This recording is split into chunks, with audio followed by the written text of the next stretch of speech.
In front of me is VIVO V60E, and today I would like to show you how you can operate apps permissions.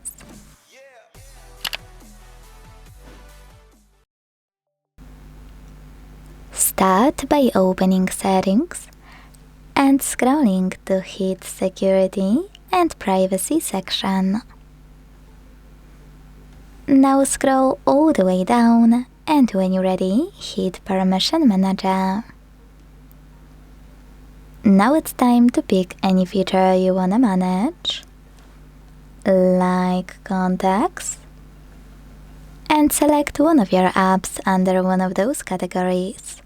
In case of contacts, it's allowed and not allowed.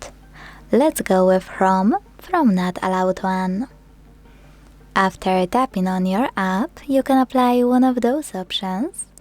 Contacts access for this app, allow or don't allow, and when you finished, just go back. As you can see after that, my Chrome just gained access to my device's contacts. But most people forget that you can also pick any feature just to manage your chosen app.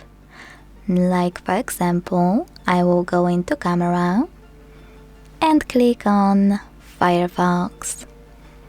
Now, instead of applying one of those options, click on this tiny text at the bottom, See all permissions. Then manage all of those, only for chosen app, the same way. Thanks so much for watching. If you enjoyed this video, don't forget to leave a like, comment, and subscribe. Bye!